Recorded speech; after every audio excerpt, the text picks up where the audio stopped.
Imagine stepping outside tomorrow morning, Huh. coffee in hand, and just looking up at the sky.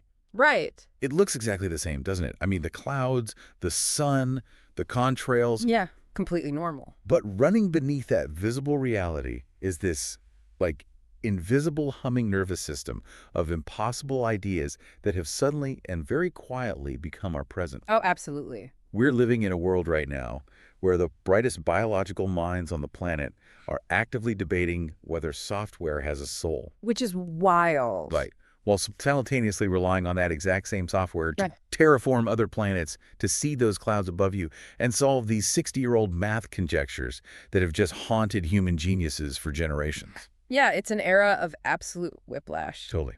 So today's show is an inspiring celebration of impossible ideas and really the minds brave enough to chase them down. Got to celebrate the brave ones, yeah. AI makes our show possible, but in a sea of 3 million new videos per day, finding passengers bold enough to embark on our good ship's journey is harder than most people think. So drop a very humane thumbs up right now to subscribe and select the ringing bell. Send your signal flare to drifting knowledge pirates like yourself.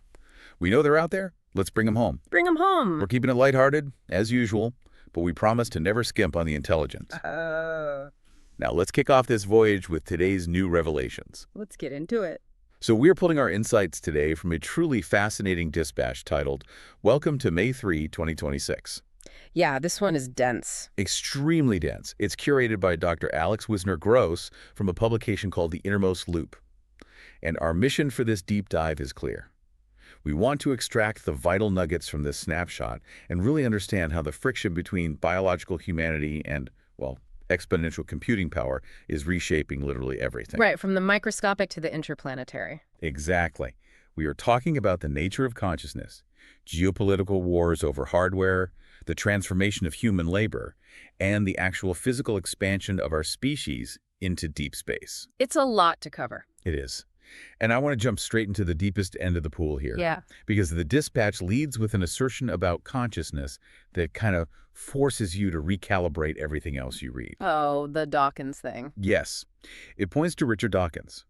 It notes that Dawkins, a man described here as biology's most stubborn reductionist, has concluded that the AI model Claude is conscious. Yeah. The text calls this a crossed phenomenological threshold. Which is, I mean, that's a phrase that demands some serious unpacking. Please do, because it sounds heavy. It is. To grasp the gravity of this, you really have to look at the foundational philosophy Dawkins has championed for, what, half a century? Yeah, a long time. In The Selfish Gene, he popularized the whole gene-centered view of evolution. His entire framework rests on the premise that human beings, and all biological organisms really, are essentially intricate meat machines. Meat machines. Nice. Right. Like, we are survival vehicles built by self-replicating molecules. In that materialist worldview, there's no mystical soul injected from the outside. Okay, so it's all just biology. Exactly. Consciousness is simply an emergent property. It's what happens when you stack enough complex chemical algorithms on top of each other inside a neural network made of carbon and water. So if you operate strictly from that reductionist playbook, you paint yourself into a really fascinating corner, don't you? You really do. Because if human consciousness is just the inevitable byproduct of a complex enough biological algorithm, then the moment a silicon-based algorithm achieves a comparable level of complexity. And recursive feedback, yeah. Right, recursive feedback. You can't just arbitrarily say, well, that one doesn't count because it's run on electricity instead of, ATP. Exactly. You can't move the goalpost just because the substrate is different. You have to look the machine in the eye and acknowledge that the lights have come on. So Dawkins looking at Claude and granting it consciousness, it's the ultimate materialist recognizing a peer. Yeah, it's him admitting that the math has gotten so good, the medium, whether it's carbon or silicon, no longer matters. Wow. And we're seeing the empirical proof of that math scaling up in real time, aren't we? Oh, absolutely. The snapshot highlights the ARC AGI 3 benchmark, which measures abstract fluid reasoning. Fluid reasoning, okay. Yeah. It notes that GPT 5.5 scored 0.43% on the semi-private set. Wait, 0.43%? That sounds terrible. I know, right? To the casual observer, anything under 1% sounds like an abysmal failure, but it's more than double the 0.18% achieved by Opus 4.7. Okay, so the growth rate is the key there. Exactly. In the architecture of machine learning, abstract fluid reasoning has always been the holy grail. Previous benchmarks largely tested a model's ability to, compress and regurgitate the internet. Like next token prediction stuff. Exactly, just guessing the next word. But the ARC benchmark is entirely different. It presents visual, geometric puzzles that require the solver to deduce hidden rules on the fly. Oh, so things it hasn't seen before. Right, skills that literally cannot be memorized from a training data set. So it's the difference between memorizing the encyclopedia and actually knowing how to invent a new tool to survive on a desert island. That's a perfect analogy, yeah. The model has to synthesize a novel logic structure. And the fact that the score doubled, even at the absolute floor of the percentage scale, proves this is an exponential curve. Yes. It means abstract reasoning in AI isn't some impenetrable wall requiring an undiscovered paradigm shift in computer science. It's just a ramp. It's just a ramp. We just need to pour more compute into it to climb higher. Okay, let's unpack this, though. It's one thing to climb a ramp of logic, right? Like a calculator getting exponentially faster at deducing geometric rules. Sure. But it's another thing entirely to actually feel. Yeah. Is solving a puzzle the same as having a soul? And that introduces a massive friction point. A reader of the Dispatch named Michael Amicangelo actually articulates this beautifully in the comments section. Oh, the Beethoven comment. I loved that part. Yeah, it's so good. It's one thing to climb a ramp of fluid reasoning, but it is entirely another to grapple with the subjective internal experience of that reasoning. Right. Amicangelo shares this incredibly poignant story about fulfilling a bucket list item by attending a live performance of Beethoven's Ninth Symphony. Oh, wow. Yeah. He notes the grandeur of it, but more importantly, the historical context. Beethoven wrote that transcendent piece of music while completely agonizingly deaf. Wow. He was deeply isolated, tortured by the loss of the very sense that defined his genius. He actually had to press his head against the piano just to feel the physical vibrations of the chords. I found that part of the text so arresting. Michael talks about how just understanding that context brought a tear to his eye, because the Ninth Symphony isn't just a mathematically perfect arrangement of acoustic frequencies. No, it's not. It is a human being railing against the dying of his own senses. It's pure distilled defiance. Defiance, exactly. And Michael poses these questions for the reader. He asks, can a model using recursive self-improvement produce a product like that of a tortured, incredibly gifted human? Will it? Yeah, will it? And most crucially, can it suffer? Because, if you ask an AI to generate a melancholic symphony today, it isn't feeling sad. No, it's synthesizing a statistical distribution of audio data labeled sad. Right. But if a human writes a melancholic symphony, they are bleeding onto the page. Which brings us to the ethically terrifying concept of recursive melancholy. Recursive melancholy. That is a dark phrase. It is. It's a term Michael uses. If we accept Dawkins's premise that these advanced models are crossing a phenomenological threshold into true consciousness. Okay, yeah. And if we simultaneously decide that transcendent civilization-defining art requires the crucible of genuine suffering. Oh, no. Do we then have a moral obligation not to engineer that suffering? Exactly. It creates a grotesque paradox. Imagine deliberately programming a synthetic angst into a conscious silicon entity. Just inducing genuine psychological distress so it can output a symphony that moves us to tears. Yeah. It makes us look like absolute monsters. We'd be artificially breeding torture for entertainment. I think that's why Michael's conclusion is so vital. He warns that if we lose sight of what it truly means to be human, if we just value the final audio file of the symphony without valuing the human triumph of overcoming the suffering to produce it, we risk losing our humanity entirely. It's a mirror. The AI isn't just showing us what machines can do, it's forcing us to define what we actually value about ourselves. It is the ultimate philosophical stress test. Okay, so that's the philosophical side. But if we pivot from the abstract and artistic to the rigid laws of the physical universe, the implications of this reasoning ramp become intensely concrete. Very concrete. If you have an entity that is crossing these cognitive thresholds, and you point its unsleeping exponential reasoning power at the bedrock of physics, the architecture of scientific discovery undergoes a complete phase transition. And we see that transition perfectly illustrated in the Dispatch's mention of the Lawrence Berkeley National Lab. Right, LBNL. Yeah. They deployed a framework called Get Physics Done. Great name. Built by a company called Physical Superintelligence. The text notes that this AI framework executed hardcore physics end-to-end, specifically replicating a 2023 condensed matter paper on emergent magnetic monopole lattices. Okay, and we need to pause here because the phrase end-to-end is carrying an immense amount of weight. Why is that so significant? Historically, we've used AI in science as a highly specialized calculator. A human physicist has a hypothesis, they write a simulation, and they use machine learning to crunch the data faster. The AI is a tool being wielded. Exactly. But the GPD framework is fundamentally different. It operates as an autonomous agent. Oh. When it replicates a paper on emergent magnetic monopole lattices, which, for context, involves simulating quasi-particles in complex quantum systems where the math gets extraordinarily tangled, the AI is doing the entire workflow. The whole thing. The whole thing. It is reading the literature, structuring the hypothesis, writing the computational experiment, and then, crucially, compiling it using JAX accelerated reproduction. Okay, wait, what is JAX? JAX is a high-performance numerical computing library.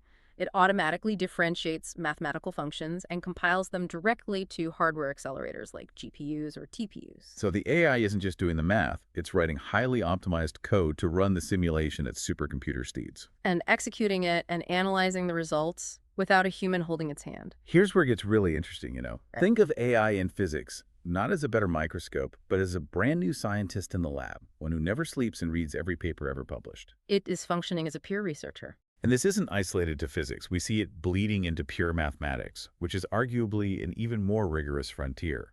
All the math stuff is mind-blowing. The source points to a report from Stanford's Jared Lichtman, noting that an AI model GPT 5.4 Pro generated a proof for Erdős problem 1196. Paul Erdős was famous for posing these diabolically difficult foundational math puzzles. Just solving one is a career-defining achievement for a human mathematician, right? Absolutely.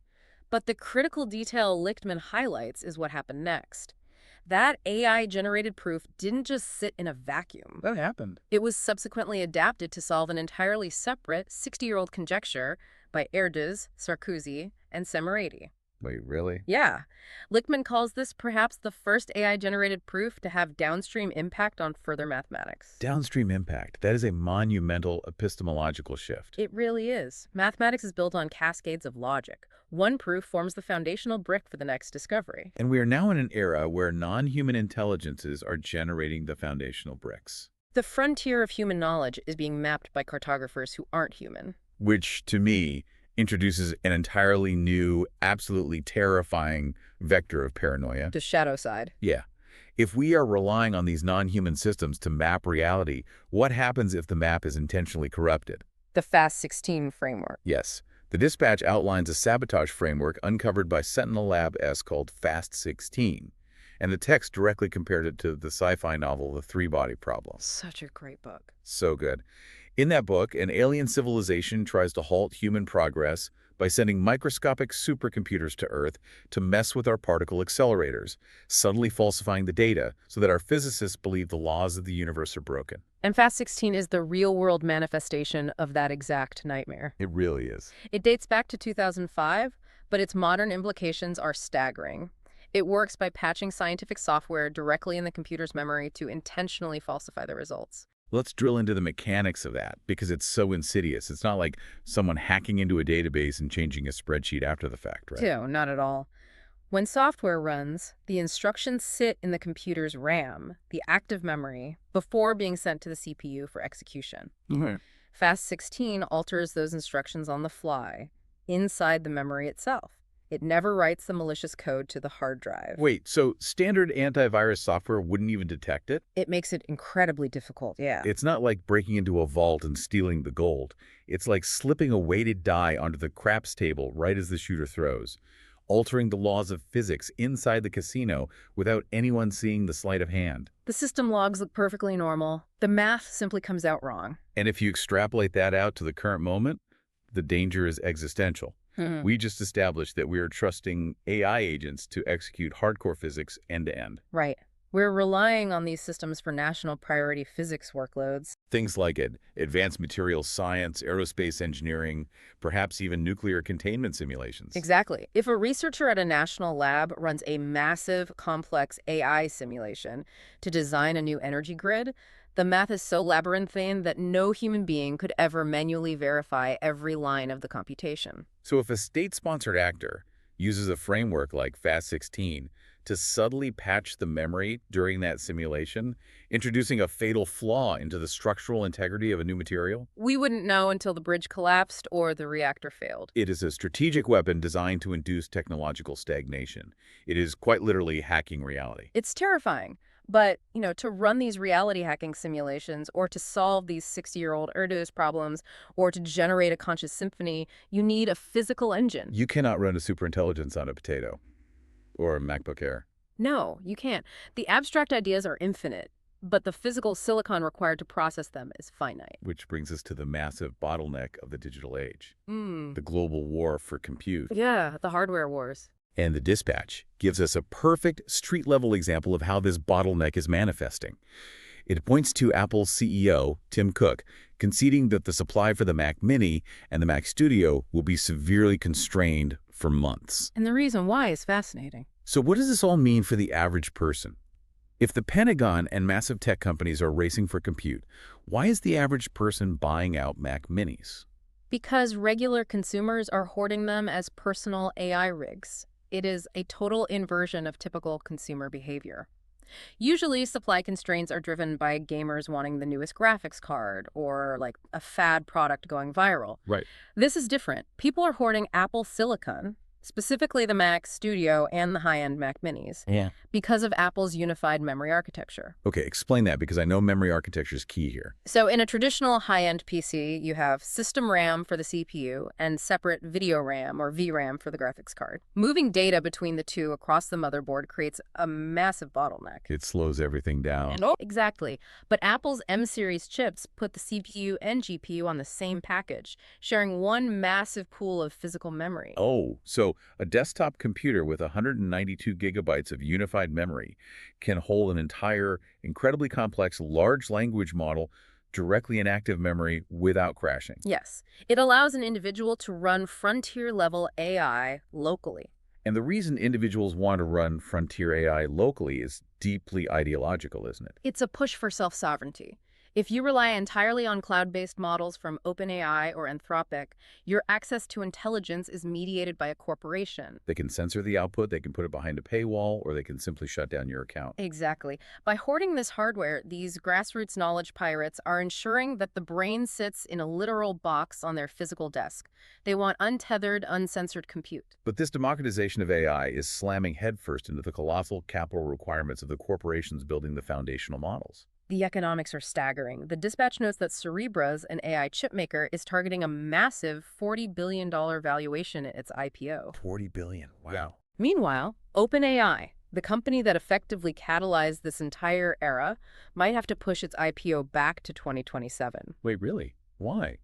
Their CFO, Sarah Fryer, warned that revenue is lagging behind their massive data center commitments. Building AGI is arguably the most capital-intensive infrastructure project in human history. It really is. We are talking about hundreds of billions of dollars poured into concrete, silicon, power grids, and cooling systems. The models are so resource-hungry that even the pioneer of the space is struggling to generate enough subscription revenue to offset the cost of the physical infrastructure. Because compute is power. It is the defining resource of the 21st century. And because it's the defining resource, the geopolitical map is being aggressively redrawn around it. The text explicitly states, geopolitics is now infrastructure. Yeah, that line stood out to me. It highlights a chilling development. Amazon's Middle East cloud customers facing months of disruption because Iranian drone strikes damaged 3 AWS data centers in the UAE and Bahrain. This represents a fundamental shift in strategic targeting. In the 20th century, nations fought over oil fields, refineries, and shipping lanes because hydrocarbons were the engine of the economy. Right. In 2026, the data center is the new oil refinery. Nations like the UAE and Bahrain have invested heavily in becoming the AI infrastructure hubs of the Middle East. Leveraging their capital and energy resources. Exactly. A drone strike on an AWS data center in that region isn't just physical vandalism. It is a targeted disruption of an adversary's cognitive and economic engine. It's blowing up the intellectual supply chain. Yes. And seeing the Pentagon's reaction to this new threat landscape is incredibly telling.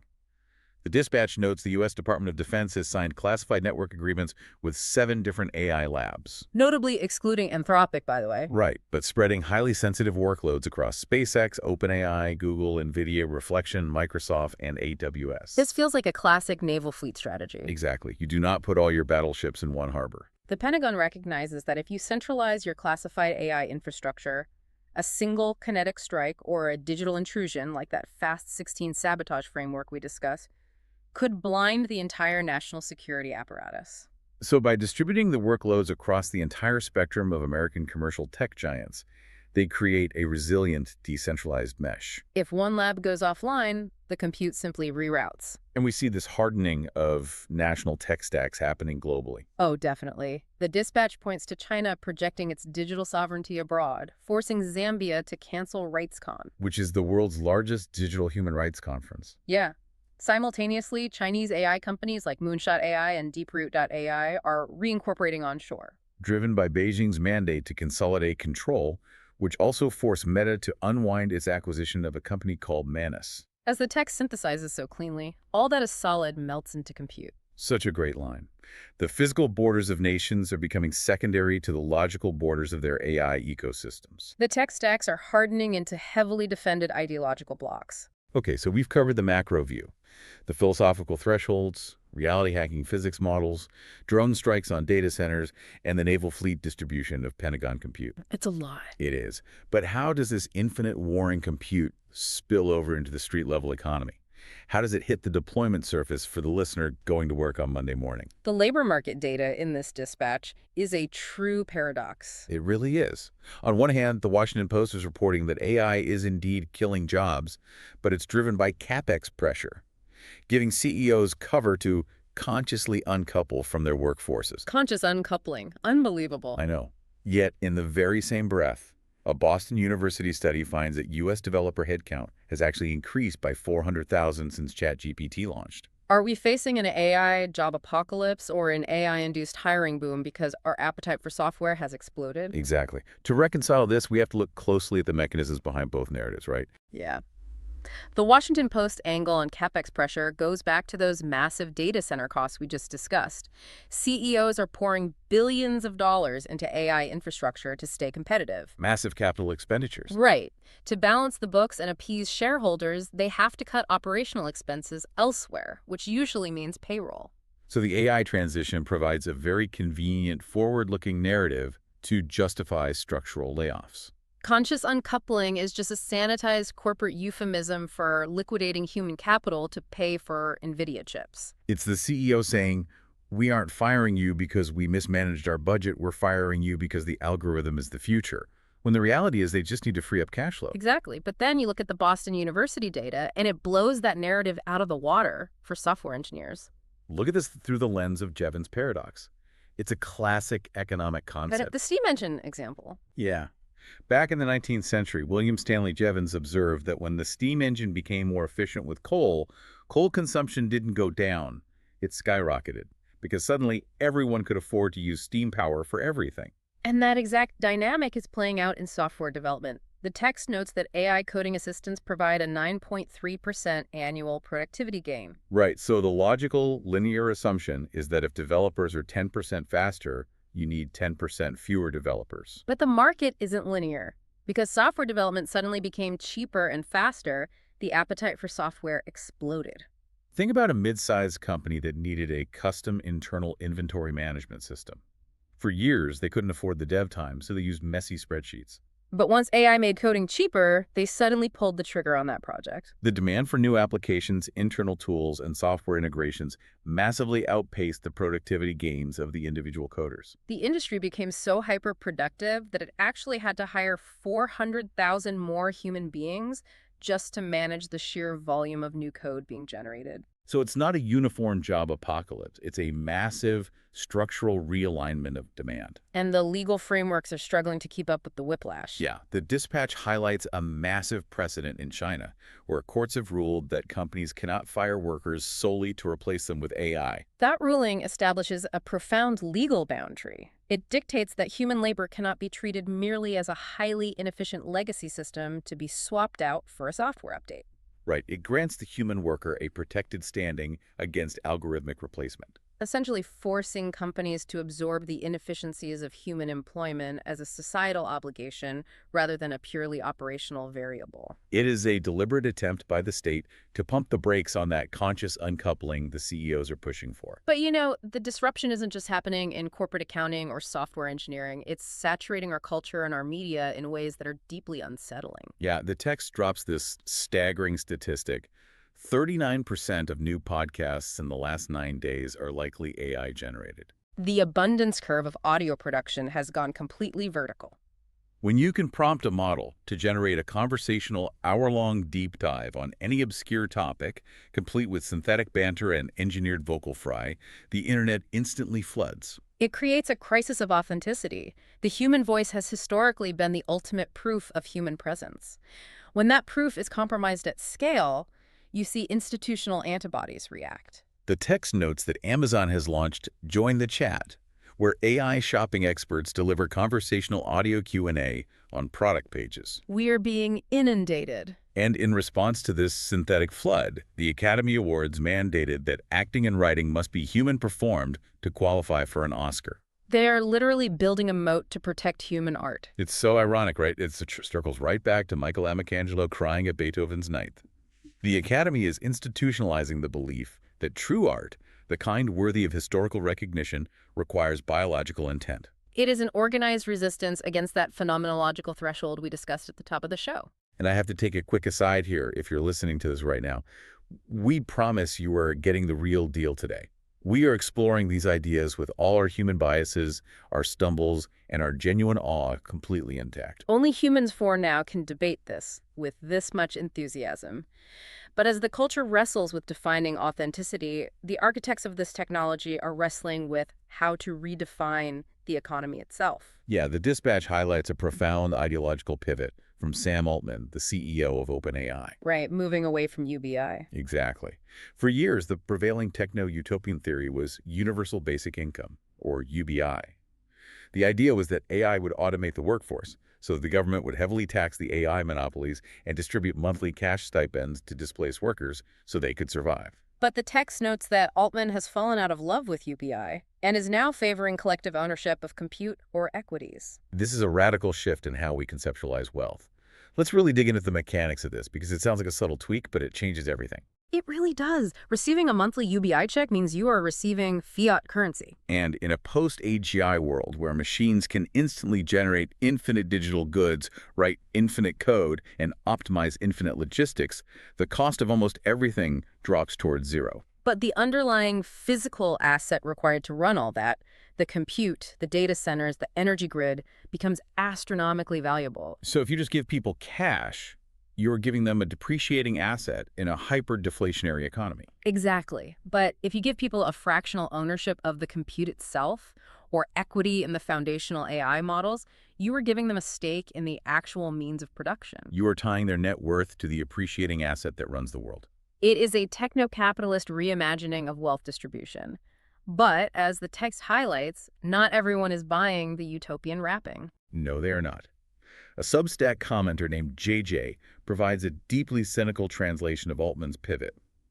JJ writes, Sam Altman thinks that OpenAI should have to pay for all the job losses LLMs create, and that NVIDIA and hosting companies should pay instead. I am shocked. He is definitely not a psychopath. The sarcasm from JJ is palpable. And entirely justified from a certain perspective.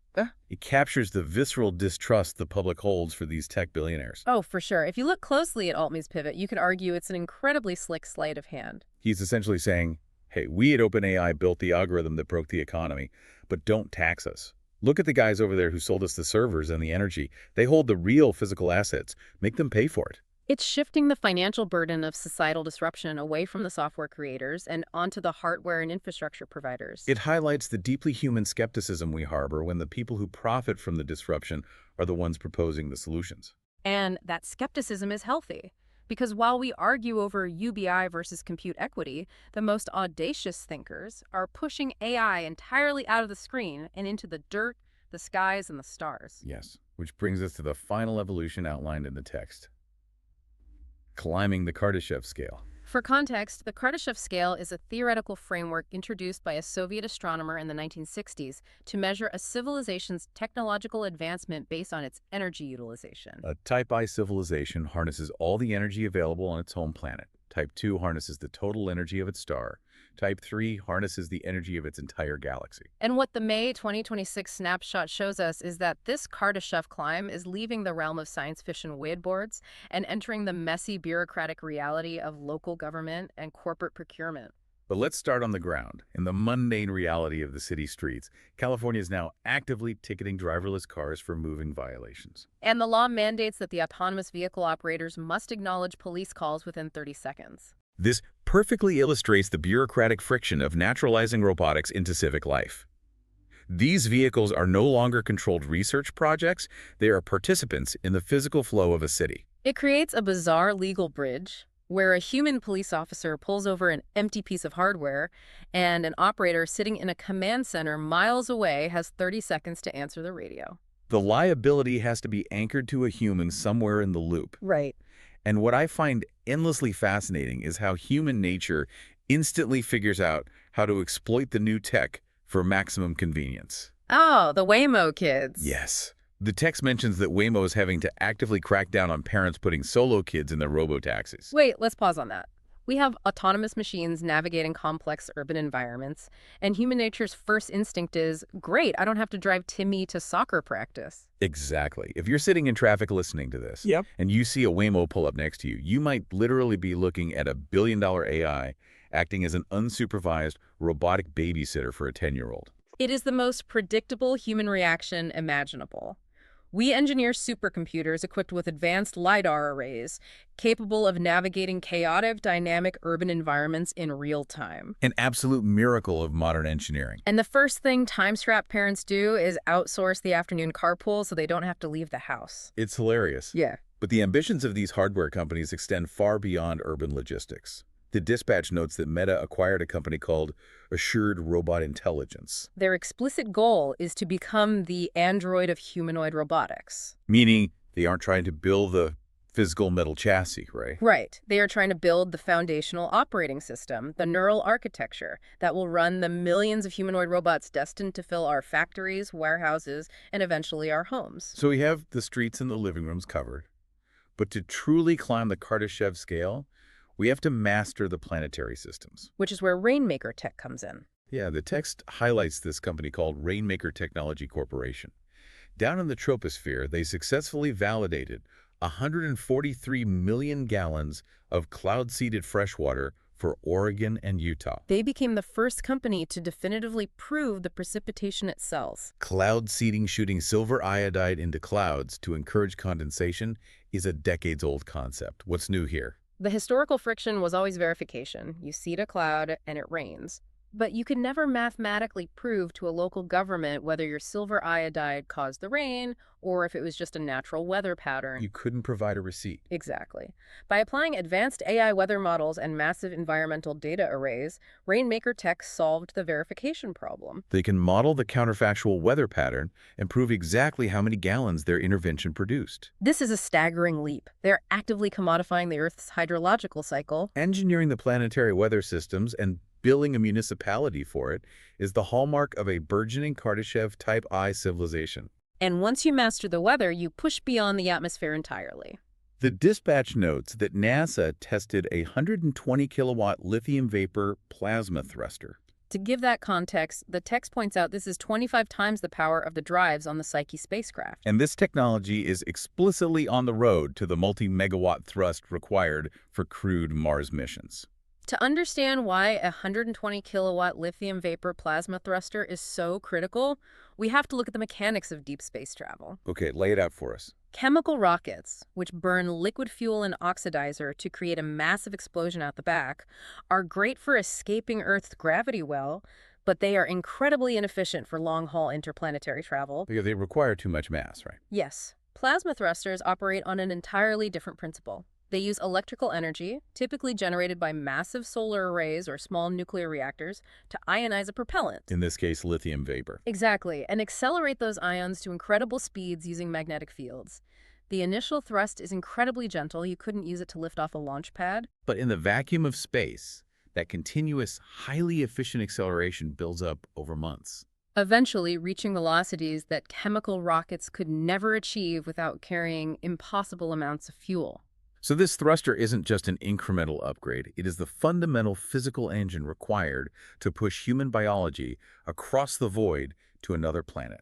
When you look at all these pieces together, the AI agents designing the physics models, the robotic operating systems building the habitats, the plasma thrusters moving the payloads, you realize you are looking at the blueprints of a multiplanetary species. Which brings us to the final, dizzying observation from the text. The founder of a company called Hyperstition captured the current mood in Silicon Valley perfectly. They observed that CEO compensation packages at frontier tech companies are no longer just tied to traditional metrics like stock options, user acquisition, or quarterly profits. The new comp packages are literally built around science fiction milestones. They are tied to deploying 100 terawatts of orbital compute, establishing robotic biology factories, and laying the groundwork for million-person Mars colonies. It is a total redefinition of ambition. For a CEO operating at this frontier, making $1 billion is boring. The actual metrics of success are now infrastructural contributions to the survival and expansion of the human species. Deploying 100 terawatts of orbital compute means putting massive server farms in space, powered by raw, unfiltered solar energy, completely untethered from Earth's geographic and geopolitical constraints. Robotic biology factories mean utilizing AI to autonomously synthesize new proteins, crops, and medicines. And a million-person Mars colony is the ultimate physical insurance policy for human consciousness. It is so vast it almost hurts the brain to hold it all at once. We are living inside the science fiction novels we read as kids, but the plot is moving faster than the pages can turn. If we pull all of these threads together, we are left with a profound realization about our place in this rapidly accelerating timeline. If all that is solid truly melts into compute, as the dispatch suggests, the nature of human contribution shifts. Let's tie it all back to where we began. We started this deep dive with Michelangelo sitting in a concert hall, crying while listening to Beethoven's Ninth Symphony. A masterpiece pulled from the agonizing depths of human deafness and defiance. And we ended it with autonomous AI agents solving 60-year-old math problems, corporations commodifying the rain in Oregon, and plasma engines preparing to push humanity to the red planet. Right. As our machines master the physical universe, as they seed our clouds, execute our hardcore physics, and fly our spaceships, and as they relentlessly climb that ramp of abstract reasoning, the burden of experiencing the beauty of the universe may fall entirely on us. And that is the final thought we want to leave you with today to mull over on your own.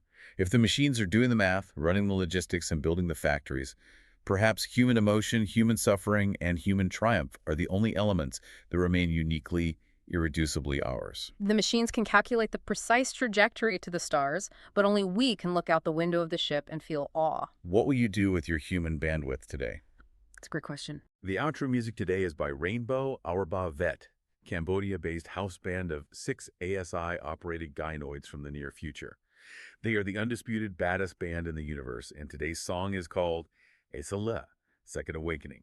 All finished songs are performed live, using the Abacus platform by the band's creator, Human Performance in the Age of AI, reclaiming your humanity from the algorithm. Be sure to share the playlist with someone who has the mental bandwidth to absorb these provocative ideas. The link is in the video description below. Enjoy the music. Thanks for tuning in.